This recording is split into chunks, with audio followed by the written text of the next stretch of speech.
In one moment, a human pressed that button, and an entire city disappeared. My face doesn't matter, because faces change, but the truth is the only one that fights for survival.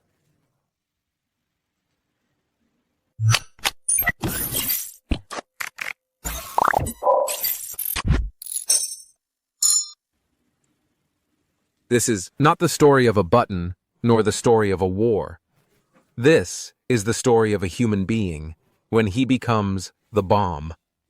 It all started in 1938, when German scientists discovered the possibility of nuclear fission. In America, some German scientists took their cue from the news, writing a letter to the American president, warning him and signing it with Albert Einstein's name.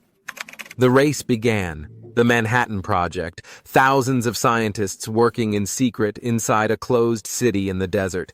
But behind the experiments, behind the numbers and equations, there was a question that haunted them at every moment. Should we do this or not? He was making weapons that no one knew would destroy the enemy, or the whole. Of course, the first city on which that bomb was used was Hiroshima, a city with a population of more than 300,000. At 8:15 a.m., only one plane appeared in the sky.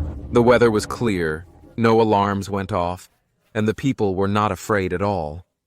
The bomb did not fall. It exploded at an altitude of 600 meters, releasing an energy equivalent to 15,000 tons of TNT. But that's just a number. What actually happened is that the city turned to ashes.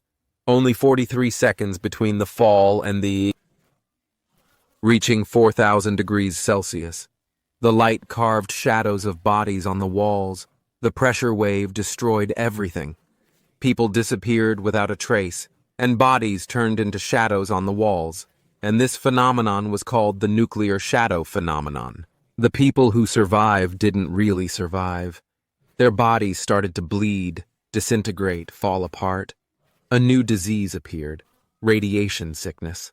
These doctors died. No one knew what this was or how to deal with it. Radiation is something you can't see, but it's slowly killing. Days later, another bomb was dropped on Nagasaki, and the war ended. But the story of Hiroshima would not end. Humanity has begun to live in a new era, the era of the nuclear bomb, the era of retaliation and fear. The era of the arms. A button that can end the world, and it still exists. It has never disappeared. On the contrary, it has now evolved. Hiroshima is not just a bombed city, it is our woman, in whom we see ourselves, when we think without conscience and make without concern. The question is, why did we? Not about America, it's not about Japan, it's about humanity. About us. Do we know what we are doing?